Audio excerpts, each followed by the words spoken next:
Hey guys, welcome to the first video that I am filming for 2024. Today is the 1st of January 2024. It feels weird to say that, but I am excited for this new year. Happy New Year to everyone. I hope you closed out 2023 on a high and are looking forward to what 2024 has in store. So today's video I will be recapping my December 2023 budget because I just want to get it out of the way. There's so many reflections that I need to do both online and offline in my life, and I just want to get this out of the way. And because I go back to work tomorrow, so I just want to make sure that I film this content and have enough time to edit so that it will go out on Thursday this week or sometime thereabouts. So I do have my trusted laptop here, and I will be doing a screen record of my budget tracker, which you can purchase for yourself on my Etsy shop. I always have the link in the description bar below. So what we're going to do is we're going to be looking at this tracker, looking at what I budgeted, what I brought in, and exactly how I spent that money, and then my plans for the month of January 2024. So without further ado, I'm going to start my screen record now and let us begin. So as you can see, it's a very simple template.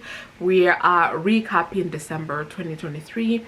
Money that I have left over is 2,505 and 89 pence. So this is money that I've taken into January 2024 to pay for the bills that come up early in the month. I always have a buffer in my account because the time when my bills come out and the time when I get paid are two very different dates. So I make sure I always have money available in my account. So I projected that I was going to bring in 6,100 in December. I actually brought in over 10,000 pounds, almost 11,000 pounds. And this is a combination of income from my 9 to 5, rental income from two properties, because one of the properties did not have a tenant in December. They move in this month, so I have rental income in January 2024, but I did not have any rental income in December. And then a lot of money being put from savings as well as from my side hustle. So that is what makes up that money. Now if we go to my main bills, which is what I'm going to start off with. So with my main bills, nothing really changed here. Everything was as I budgeted, except I canceled my Financial Joy membership. I am not taking it forward in the new year. At the moment, it's not serving me, and also it's just an additional expense that I cannot afford. And then I also paused my Peloton membership, so but it resumes in January, so I'll start paying again January. So I wasn't, these are some costs that I didn't pay. And then for some reason my second mobile payment didn't come through for that either. For my Equifax, I realized that this is for my credit score, checking all of that good stuff. I realized that the price had gone up, and I don't think I got an email to say it had gone up. So I chose to cancel, and they decided to give me a lower rate of $3.95, which is absolutely crazy.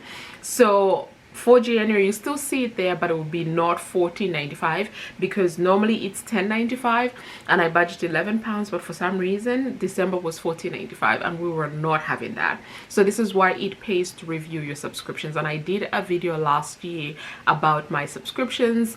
I tracked everything through, I talked about them, and I knew which ones I wanted to cancel and which ones I wanted to take forward. Then my Plum app, this got charged twice because I didn't pay for this in November, but I did manage to pay for it in December, and then the December bill as well. So I budgeted over 1,700 and I spent just over 1,600. Rental bills, nothing changed here. What I budgeted is exactly what came due, so I paid exactly what I was expecting to pay. There is something here that I have not included, and that was all of the fixtures that happened with rental property number 2, and I'll do a whole separate video on that and why I didn't include it in my December budget, because I still haven't settled those invoices as well, and I also wasn't sure when I'll be required to settle them because I came to an agreement with the with the guy that does all the fixings for me. Then for my variable expenses, this is obviously where it got pretty interesting. I budgeted over £1,000 and I spent almost £3,000.